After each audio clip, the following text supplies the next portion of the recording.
হে ফ্ৰেণ্ডছ, আপোনালোকে যে ভটভটিৰ ওপৰত ছাইয়া ৰিলটো চালে, ইমান ভাল পাইছে চবে, তাৰ কাৰণে ধন্যবাদ।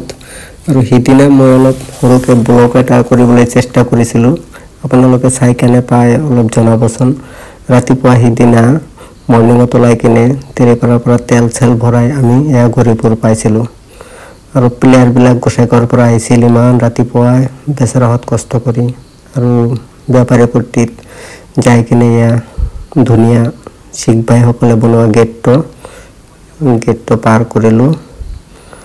তাৰপিছত আমি লাহেকৈ এই ফ্লাইঅভাৰখন পাম, যোনটো ongoing construction by Assam government. This was really needful for Gauripur, কাৰণ এইটো স্কুল টাইমতে ৰেলটো ক্ৰচিং হৈ আছিল সদায়, আৰু অফিচ টাইমতে। এই ধুনীয়া বিউটিফুল গেটটো আমাৰ ধুবুৰীৰ এতিয়া নতুনকৈ বনাইছে।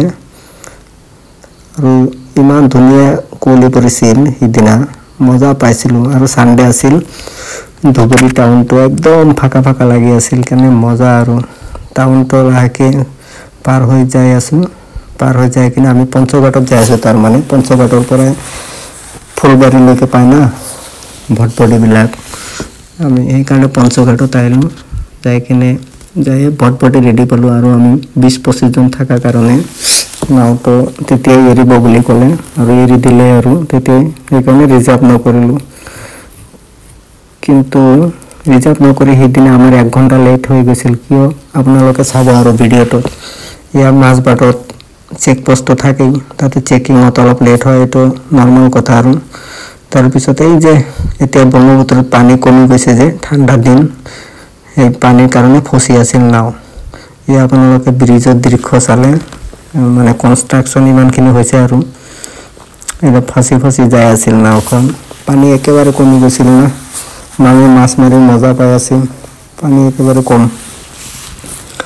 আৰু আমি এনেকৈ ফচি যাই 1 ঘণ্টামান লেট হৈ গৈছিল আমাৰ সিদিনা যাই পাওঁতে ফুলবাৰী। চাব আৰু কেইবাৰমান ফাঁচে।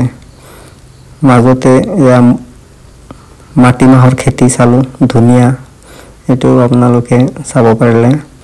আৰু এয়া ফুলবাৰী ওচৰ পাই গ'লোঁ, তাতেও যাই ফাঁচিছিল, তাতে আৰু বেছি লেট হৈছিল ফাঁচি কিনে। অৱশেষত যাই আমি পালোঁ, পাই কিনে গাড়ী আছিল, আহি ৰেডি হৈ আছিল, সেইকাৰণে আৰু লেট হোৱা নাই। যাই কোনোমতে আৰু before 1 hour we reach the destination.